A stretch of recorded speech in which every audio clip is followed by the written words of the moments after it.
We looked down the hallway, and one by one, orange flames leapt from sconces high up on the walls. I guess we're supposed to go this way. A faint light glowed up ahead. Are we sure we should keep going?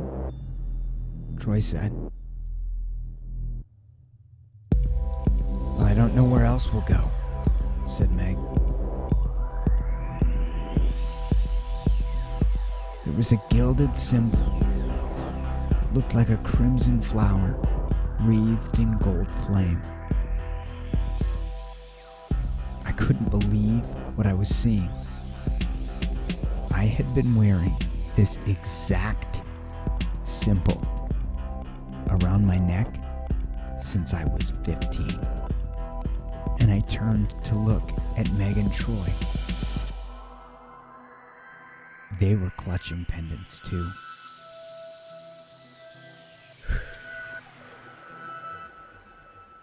This is Bloodstone Manor. The raging fires pushed us tight into the center of the room. Strange, guttural howls drifted in, getting louder, getting closer. And then they came. Like a hive of angry bees pouring into the great room, wolf-like creatures in strange clothing swarmed. At least a dozen. All teeth, thick fur, and angular, sinuous, disjointed bodies. They moved like a scene straight from a horror movie, shattering my concept of reality. They pressed in, spreading out like a hungry pack of wolves, circling us, trapping us, making us their prey. Troy pulled out his pendant. They want the pendants.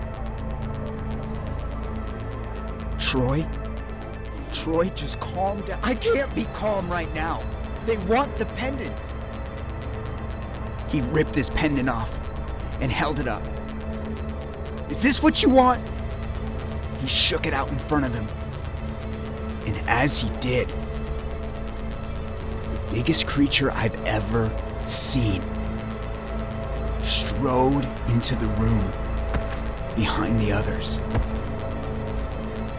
It stood, head and shoulders, above the most horrifying creatures I'd ever seen. But then, the Alpha started barking in a guttural language, and all of their yellow eyes snapped onto Troy's hand. And Troy threw the pendant as hard as he could, screaming. Meg grabbed my arm tight, pulling me close to her. And then they descended. The sound itself was enough to turn your stomach, but the panic in my chest and the terror in Meg's eyes told the only story we needed.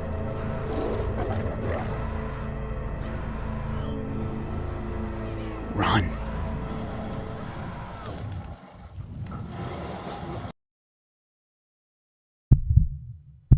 Without looking back, we ran with everything we had. We could still hear bones popping. We ran down a hallway, pillars blurring past, lightning flashing. My chest heaved as I ran as hard as I ever have. And then we rounded a corner. And right as we did, there was an alcove to our left. Meg grabbed me by the shirt and threw me in, surprisingly strong. We huddled close behind a pillar. And as I started to speak, She covered my mouth and pressed tight against me, pushing me up against the wall. She put her finger to her lips, motioning me to be quiet.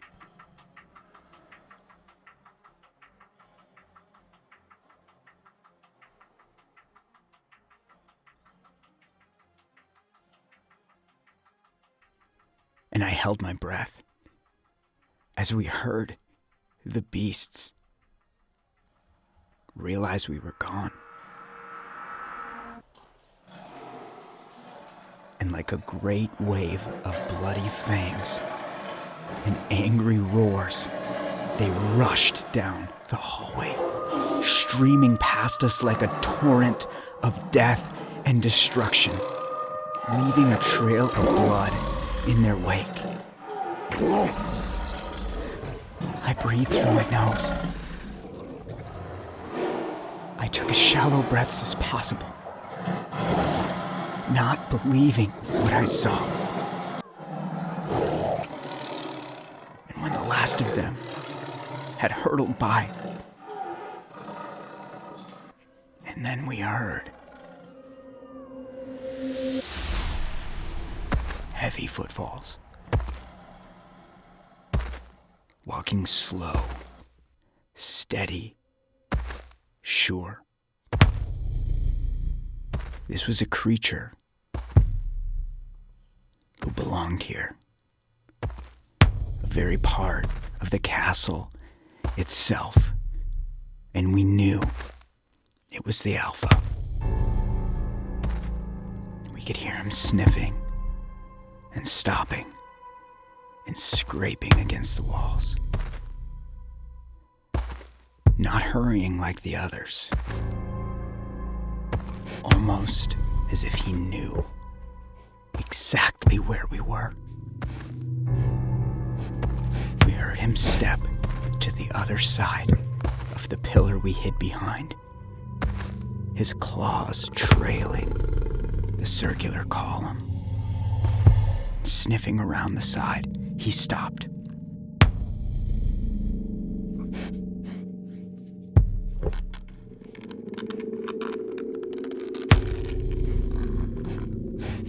As the lightning cast his shadow right in front of us, he was crouched, just about to peer around.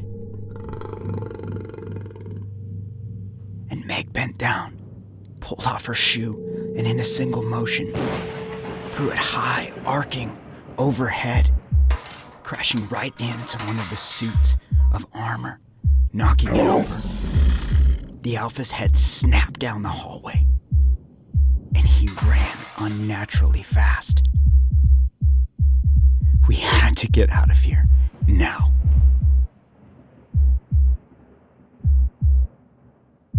As Meg and I bolted toward the great room, the intense heat from the fires met us before we even entered the room. I squinted against the heat, a single trail of blood leading to the side. And there, at the end, was Troy. He had crawled to his pendant and was clutching it to his chest.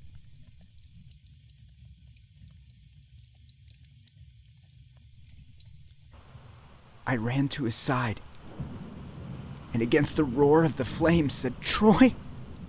Troy!" I reached out but didn't know if I should touch him.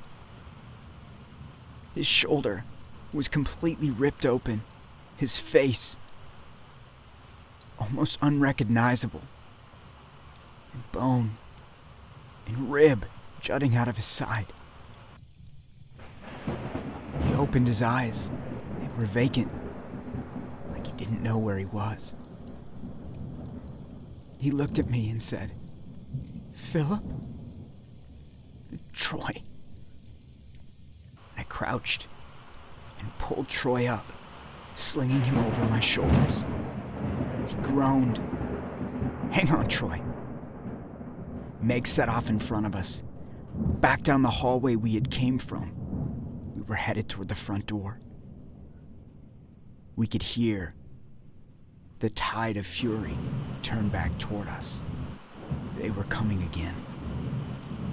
I ran as hard as I could, felt Troy's blood, hot and sticky, running down my neck and shirt. But I pushed the thought out of my mind. Troy, how you doing? Troy, stay with me. Stay with me, Troy. Philip? He mumbled something incoherent, and I kept running. We passed the portrait and the angular suits of armor. I knew what belonged in them now.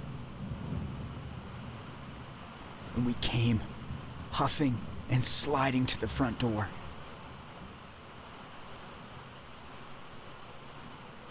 All right, let's get out of here, Meg said. She grabbed the gray handle and tugged. It was locked, and pulled as hard as she could, then shook it in rage. We have to break the window, I said. I laid Troy down, then bolted over to one of the suits of armor, grabbing the Morning Star out of its dead-locked hand. I nearly dropped it as the weapon was far heavier than I expected. Step back, Meg, I said as I ran with everything I had toward the window, heaving the Morning Star in a high arc over my head with both hands, turning my body to slam the weapon down and shatter the glass. Rebounded sharply, knocking me onto my back. It didn't even put a chip in the glass. I got myself up to my knees and looked over at Troy.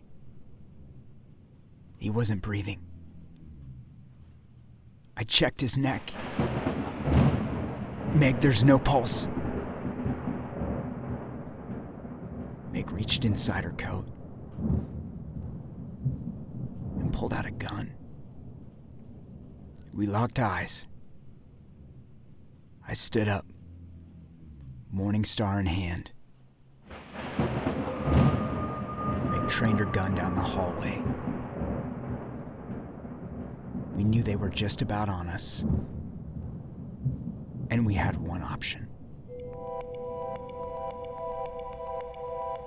We fight.